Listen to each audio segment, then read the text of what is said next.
All right, how you doing? What we're going to do now is we're going to take our slopes that we were finding and we're going to look at them in linear functions.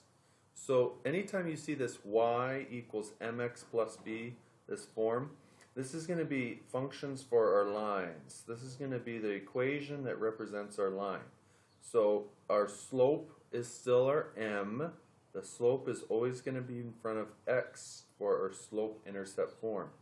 And this number that's going to be all by itself right here, this is what crosses the y-axis.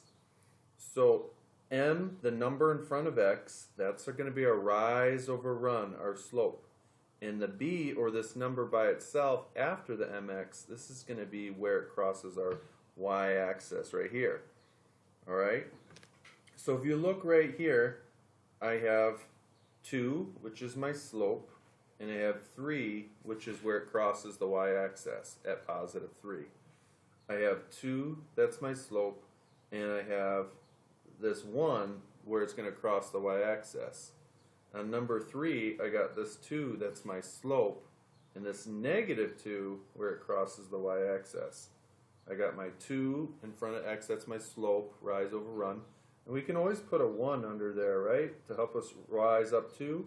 Run over 1. Rise up 2, run over. So if there's nothing under it, you can always put a 1 under it.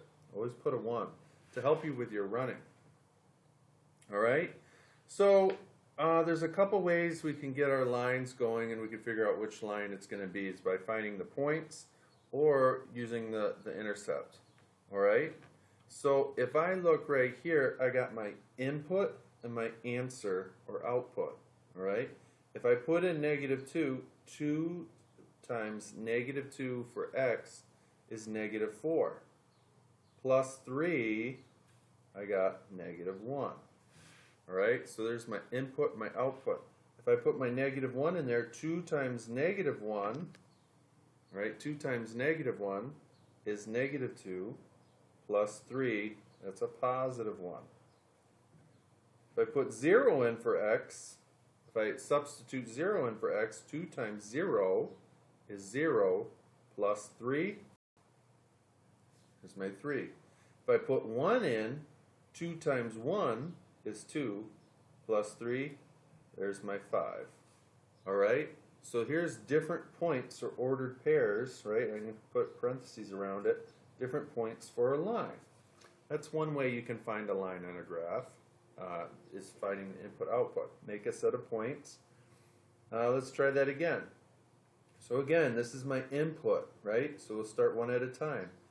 Put negative 1 in for x. That's my input. So 2 times negative 1, negative 2, plus 1, negative 1. Put 0 in. 2 times 0 is 0, plus 1, there's 1. Let's put 1 in. 2 times 1 is 2, plus 1 is 3. Let's put 2 in. Substitute 2 in. 2 times 2 is 4, plus 1, we got my 5. Right? And then we can come to this line. Let's put my 0 in. 2 times 0 is 0, minus 2 is negative 2. 2 times 1, all right, 2 times 1 is 2, minus 2, that's 0. 2 minus 2 is 0. Let's put 2 in. 2 times 2 is 4, minus 2, got 2. Let's put the 3 in.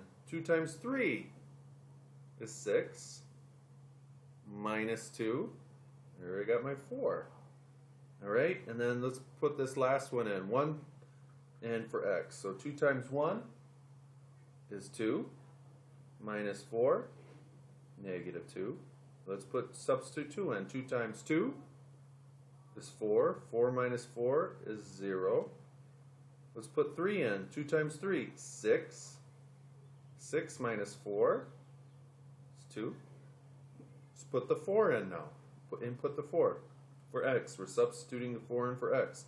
2 times 4, 8. 8 minus 4 is 4. All right? So Now what we're going to do is we're going to try to match up those equations, and I'm going to pull this out a little more, match those equations to this graph. All right, so let me make sure it is focused. All right, there you go. And what it's going to ask is, how are these equations similar? So if I look at all four of these equations, they all have 2 in front of x. They all have 2 in front of x. And I said that the number in front of x is our slope. So all have the slope m equaling 2. The slope is all 2. So that means I'm going to rise up 2, run over 1. So my rise over run is 2 over 1. How are the equations different? Well, the number all by itself is different. So the numbers that are all by themselves, the number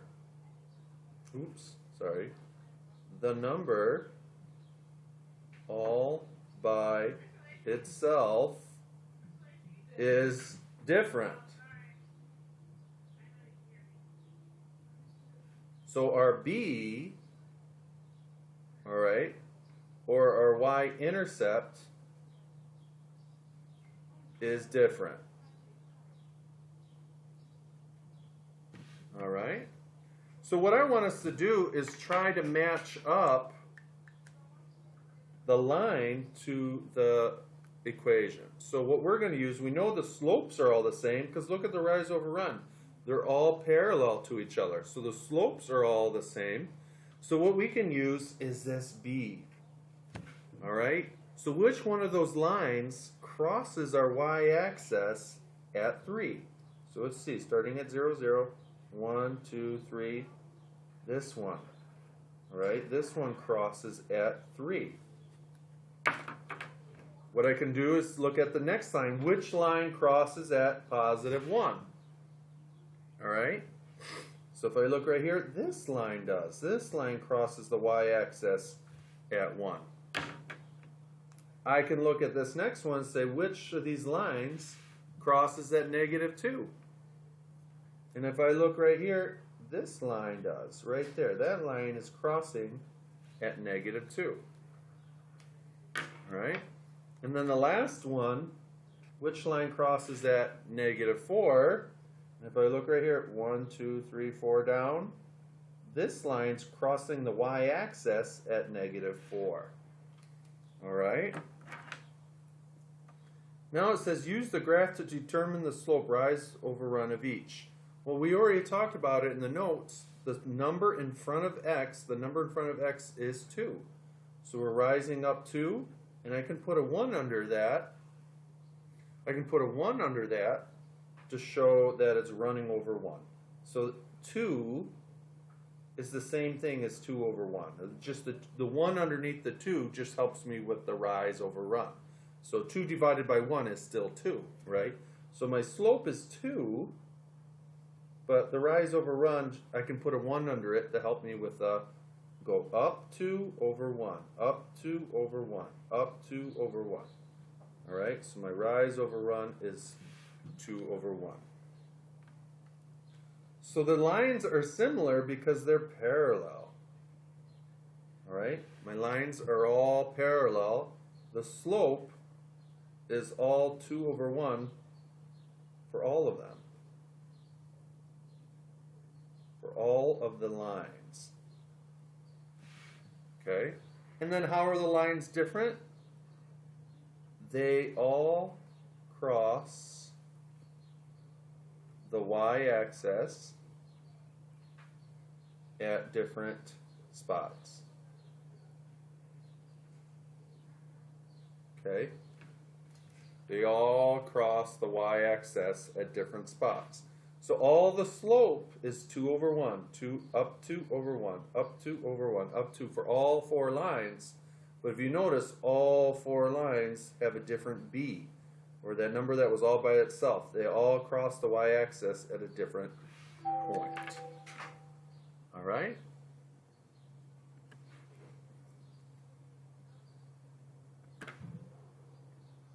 So on the back, if you need help, I'll work with you one-on-one. Okay, this is where I'd work with you one-on-one, or I want you to try it on your own. If you notice right here, this one has no B, so we can put +0 there, all right, on the back. If you need help, this is where I can help you one-on-one. But on the bottom here, I just want us to remember that in the equation, all our equations are set up like this, right? We got our number in front of x, and that number in front of x is m, or our slope. So m is always the slope of the line. All right, our rise over run. And our b is called the y-intercept. The y-intercept. And this is where our line crosses the y-axis. All right? So you're going to have a lot of practice with this, and if you need help, let me help you one-on-one. All right, take care.